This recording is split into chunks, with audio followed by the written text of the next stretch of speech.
I'm Ethan Liu with 10 minutes of news from here in Taiwan and around the world. Rescue efforts are ongoing after a deadly earthquake that shook Taiwan Wednesday morning. The 7.2 magnitude tremor centered on the east coast had killed at least 10 people by Thursday evening.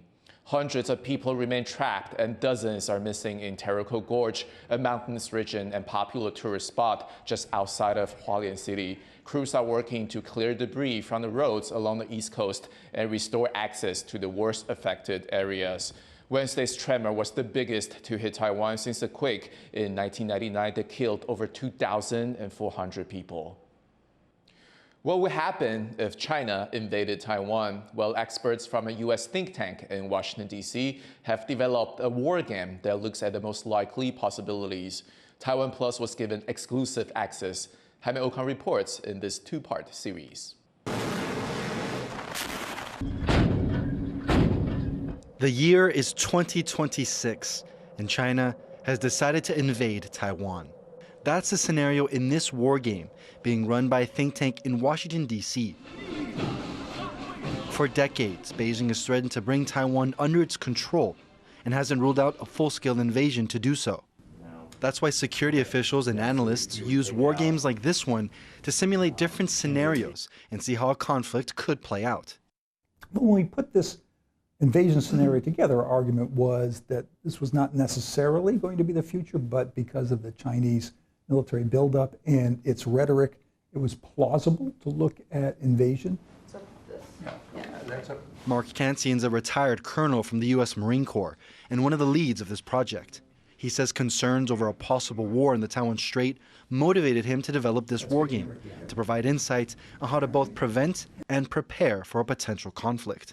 That there's tremendous interest in Taiwan and a possible U.S.-China conflict over Taiwan.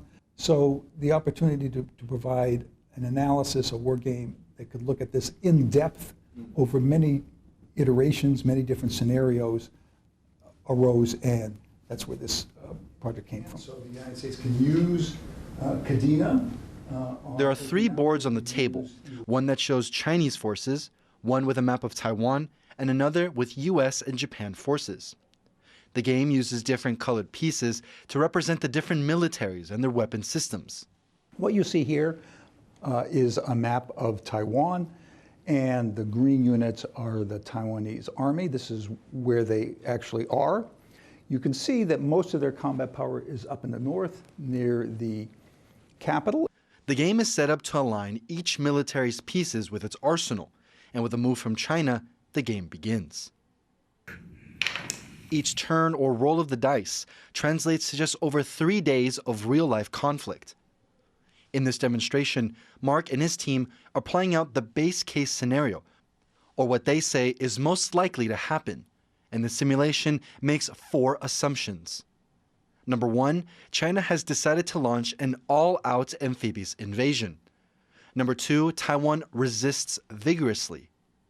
Number 3, the U.S. intervenes immediately. And 4, Japan allows the U.S. to operate from bases within its territory. With Team China waiting to make their move, and Team U.S., Japan, Taiwan standing by to defend, the stage is set for a preview of what hopefully will never turn into reality.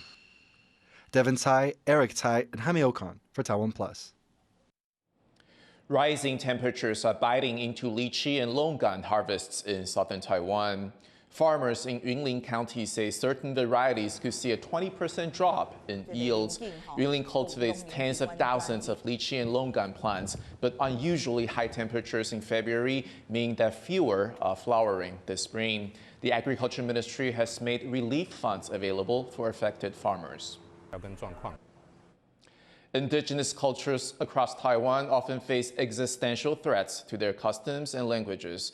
Our reporter Reese Ayers meets one craftsman from the Indigenous Amis group looking to safeguard the traditional building and weaving techniques of his people.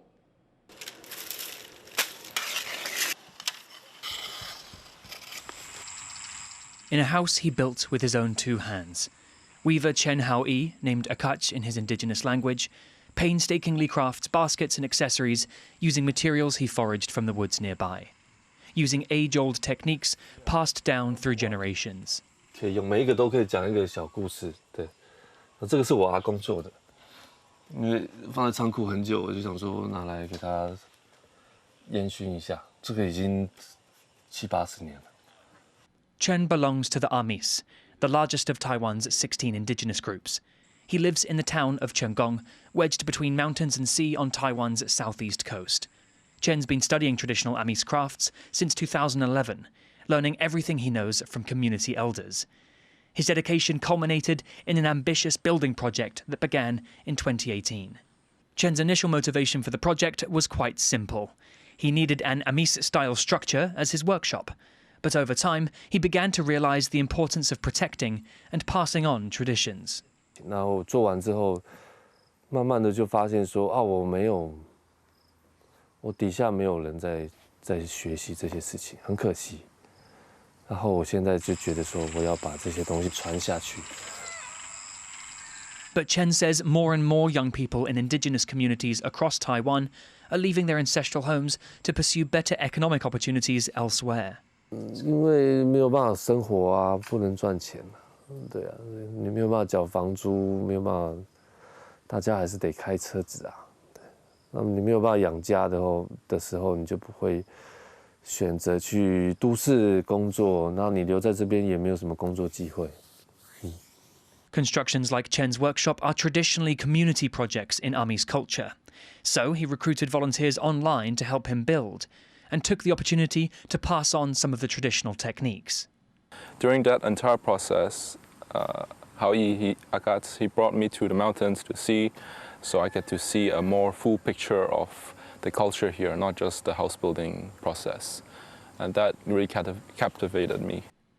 Chen's project wasn't without challenges, though. Various forestry and conservation laws limit indigenous people's rights to gather resources from the land, something they did for centuries before the island was settled by immigrants from China. Though a 2019 amendment allowed Chen to apply for foraging permits and eventually finish the project in 2020. Chen's work wasn't over when he finished building this house. He continued putting his weaving skills to work by producing traditional Amis crafts like this hunting basket. Chen's work even caught the attention of the local museum, which dedicated an exhibition to his building, and even helped source funding when a 2023 typhoon destroyed much of its roof. 像去年这个更换茅草屋顶的这个计划，也是这样的方式去说服说，我们可以在这个互动的中间去记录他们更换屋顶的过程，对，把这个过程给它记录下来，对，说不定后续我们展览也可以使用到这个资料。Despite concerns about shrinking communities, the support Chen has received keeps him optimistic about the future of his culture. 现在算是很好的一个年代了，因为国家都蛮支持的，也非常多的计划，非常多的补助，也很多年轻人开始加入这些，包含现在很多网络时代的一些新的事物产生，让他们跟旧的文化联系在一起。Now, with help from assistant Hualien, Chen sells his creations online and continues the transfer of knowledge that will help sustain the traditions of his people for generations to come. Longan and Lychee in Taidong County for TaiwanPlus. The Taiwan Indigenous film has been named the best travel film at this year's Global Short Film Awards at Cannes. The film, called Mountains, Forests and Islands, highlights the culture of the indigenous Tsou group in the mountains of Lychee in central Taiwan. Filmmakers say they want to showcase the indigenous culture in a fashionable and modern light. 希望能呈现用不同的角度来呈现原民部落的一些文化魅力，然后最主要是有一个点是生命力。Thank you for watching What's Up Taiwan. You can visit the TaiwanPlus website and follow our social media for more stories from Taiwan and around the world. Before we go, come along for a mini vacation to the southwest coast of Tahiti, where the Olympic surfing competition will take place. I'm Ethan. Take care, and I'll see you next time.